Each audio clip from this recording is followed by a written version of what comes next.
So let's take a look at where we left off. You can see here we have our book in our foreground. I'm going to walk my character over there. And what's really cool is we're going to actually model a character and hook up all those animations. But for now, we're in the prototyping phase. I like the way this looks, so I'm going to do a little bit of art. So I'm going to go to Tools, Pro Builder window. And what I want to do is just sort of throw a cube in my scene and then build it out. And what it is by, let's hit F to focus. I'm going to double click this, scale this up.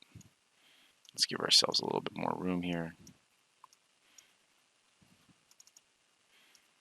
I'm going to make this sort of encompass my room.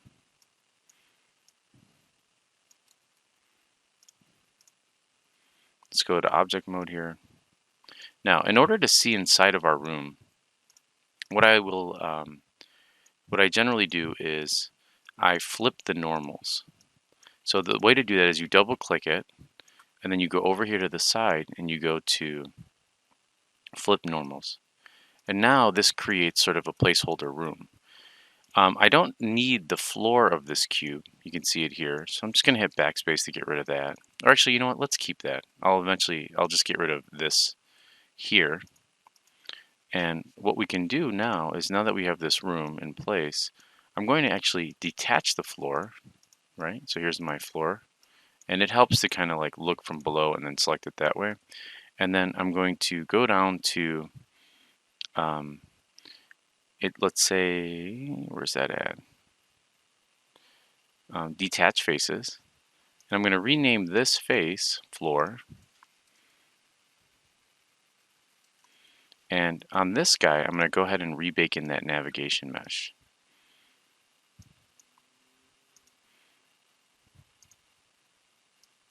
Now, this floor didn't bake because remember, we need to mark it as static. Let's do it one more time. There we go. So now we have a little bit more movement, and we've got our scene framed a little bit better. So now when I press play, we've got a room. Moving this around. It looks like we might need to get rid of this shape.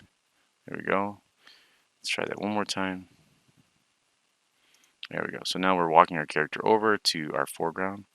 Another thing to do is periodically, by default, my version of Unity has auto-generate on or checked off. What this does, this allows you to generate lighting for your scene and bake out those maps.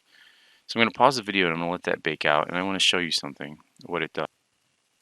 So after my bake, what you'll notice is a lot of the lighting information gets washed out or disappears. And the reason for that is, for me, I have real-time lighting checked on here. And if that's checked on, what it does is you use this intensity multiplier to control how much lighting bounces around your scene, or bounces into the shadows of your scene. So you can see that here. And because I moved that, it just recalculated. If you turn it off, it'll flood your scene with sort of a generic default lighting setup like that. And then you can adjust your lighting setup this way once it's done baking. All right, so I'm going to let that bake out, which takes a minute. And you can also stop it by just hitting force stop there. So let's take a look at starting to look at our code for the game mechanic for selection highlighting. So as I mentioned before, I click over here. I want to be able to move my mouse over this to select this passport. Now, if we look in here, and let's go ahead and just really quickly, I want to go ahead and make sure that lighting is baking as I'm working. Now, let's take a look at how we can refactor our code to start building out a better system for selection highlighting. Now, here we are in our click and move script. Now, really, this should be more of a mouse manager than a click and move script. The reason for that is we have two things going on here, and good programming practices, in my opinion, is you want to break out as many functionality as possible. So, for example, we have here where we're actually moving our nav mesh agent, and we're doing it by our raycast and our ray here. So we really should create a new script called player controller, which controls the movement of our player, or you can call it player movement controller. So I'm going to go ahead and minimize this, go back into my scripts here, and I'm going to create another folder, and I'm just going to call this player controls. And anything that deals with the, well, I'll just name it player. Anything that has to do with the players, like their stats or whatever, will go inside this folder. So inside of here, I'm going to create another C# script, and I'm going to call it player movement. Or let's just do player controller to kind of make it a little bit more generic. All right. Now, what I can do is open up my player controller script. So let's go back to Unity. I'm going to go ahead and double click this. Now, an easy way of looking at both of these is I'm going to right click on click and move and then do new vertical document group. Now, what I want to do is out of this nav mesh, this click and move script here, I want to cut out my nav mesh agent, which is attached to this player controller. I'm going to paste it here. And then what I want to do is take this out of here as well. So I'm going to copy that. And I'm going to place that in my update here. And actually, let's leave it in here. Let's just comment it out. So at the top here, I'm going to hit Control K and C to comment. Or you can just do 2 forward slashes to comment that out. So the hotkey is Control K plus C. Now, right off the bat, you'll notice we have an error here. And the reason for that is, we also need to grab this guy, copy that, and then Control K and C. So actually, let's just click. I'm holding Shift and clicking 12 and 13 to copy both of those lines, and I'm going to paste them in here. Remember up top, we were using our Unity agent, our Unity engine AI class, so I'm going to save that. Now, we have a couple errors going on here. So for example, it doesn't know what raycast hit is because raycast hit is actually found inside of this script here, right? So what we want to do is turn this into more of a mouse manager than a click and move script.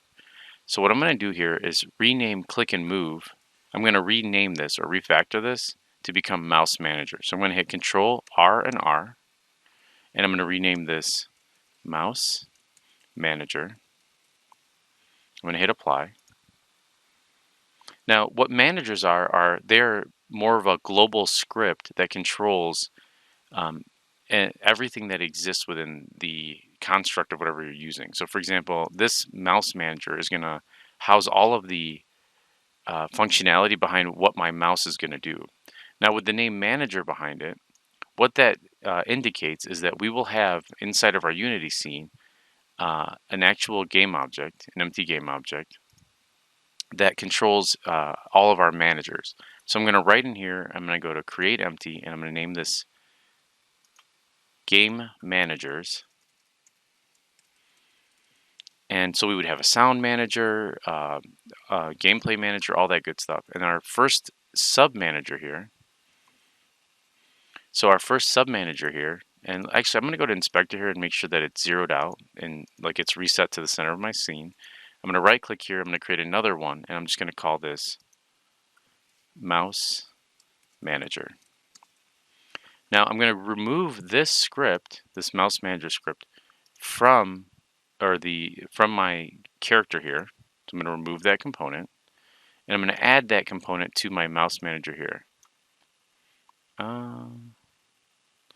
So if you ever get this error where it's like the script could not be found, there's an issue with the naming of our mouse manager here and our file. And sometimes that just requires a resave. And let's see if it does it again. There it is. And you also can't have any errors on your script. So let's see if there's any errors inside of here. So looks like there's an integer error here. Doesn't look like there's any errors in this script.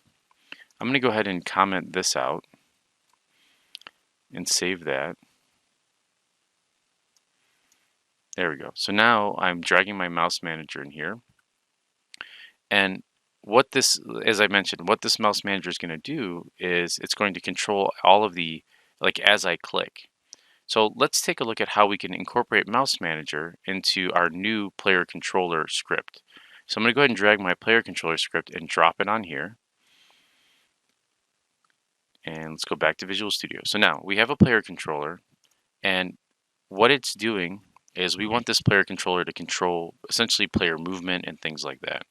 I'm going to uncomment that so you see this error here. So how do we get access to this raycast hit.point, right? Which is found here. Well, right now these variables are local variables. And so what I want to do is refactor this code so now that they're public variables so I can access them from this script. So let's start here. I'm just going to copy ray, like my ray data type with my ray here. I'm going to make it global to all of these functions. So here's my void start function. So let's go ahead and paste that there. You notice if we scroll down that we don't get an error because what it's thinking is that this is a different ray than this one. It gets a little bit confused. So see how I double click that and it doesn't connect to it? But if I delete this data type here, you'll notice now when I double click or select this ray, it's all of these rays that go all the way through. All right, let's do the same thing for raycast hit here. I'm just going to grab this whole chunk of code, cut that, and paste it below. And I'm actually going to copy this comment just so we have it up here in case somebody needs it. Someone else looks at our code. So this is where our, let's make sure that's spelled right, our ray is projected. And then here's our raycast hit. Great. Now, the other thing is, so say I want to access these two. Well, I'm going to show you an error. So I'm going to go ahead and type in mouse manager. So I'm going to make an object of type mouse manager. And I like this suggestion that they're giving me here. Comma there. And then in my start function, I'm just going to do mouse manager equals new element of that mouse manager class. So now we created our variable and we've initialized it here at the startup. Now here's the thing. If I want to use this mouse manager, and remember our mouse manager has a reference to our raycast. If I click here in my update and I start typing mouse manager and I want to access any methods or variables and I hit dot, notice as I type raycast it doesn't show up. And the reason for that is in order to access variables or methods from another class, they need to be identified as public. So here's this, and I'm going to at this point actually just kind of start, we'll do a quick cleanup pass before this is over, but I'm going to save this. Now notice what happens. We want to move our character to this raycast.hit point. Our mouse manager is controlling where in our scene our click is happening. So now what I can do is instead of saying equals raycast.hit, if I do, here, I'll just show you up here really quick. Mouse manager, and because we made it variable, that variable public, you can see I can access raycast.hit from this code, right? So watch this. If I grab this and I paste it here and I put a dot operator and I delete this, notice that the error disappears.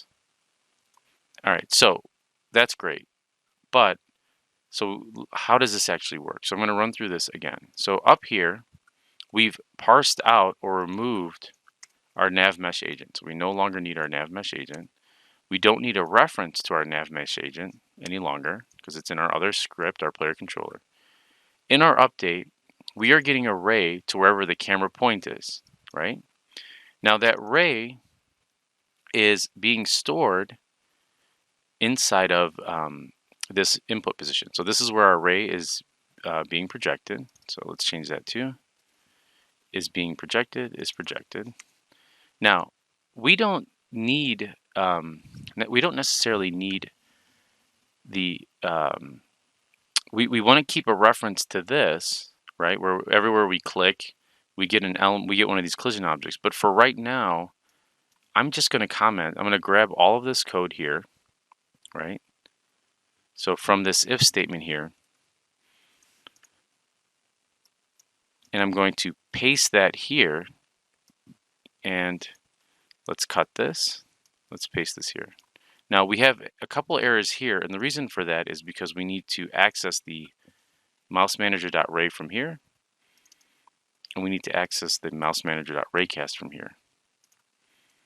So we've essentially refactored our code. So now if I delete all of this, right? And what we can clean this up even further. All we need in here actually is, and I'll get rid of start.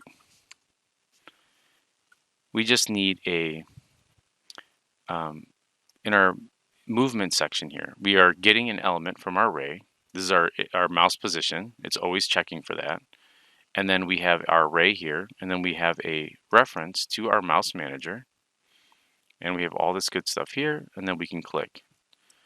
Okay, so let's go ahead and make this mouse manager public for now. So we can drag that into here. So let's take a look. So right now, if we jump back in our scene and I press play, and I click, nothing happens. And the reason for that is, if we look at our, let's rename this cube player. We need to get a reference to this mouse manager. So here's our mouse manager, and I'm dropping it in there. And if I press play, now when I click, oops, oh, we don't necessarily need this. We're always setting it to a new mouse manager because we just want to get access to this mouse manager. So now when I press play, it should hold it and not make it new. And now when I click, I can move my character around. I know that was a little deep, how we created just a mouse manager to control where our array is going and things like that. And then inside of our player controller, we parsed out just the movement, right? So this just controls the movement of our character. Now you might be like, well, that's a lot of work just to separate a few lines of code. Well, the more you kind of pull these things out, our mouse manager script, the elements that we're going to be doing with our mouse is going to get pretty intensive, right? And the same thing with our player controller. It's going to get pretty thick, and we're going to try to keep these as simple as possible because otherwise you end up dumping a bunch of code in the same file. So anyway, hopefully that wasn't too confusing. And yeah, that's it for this video.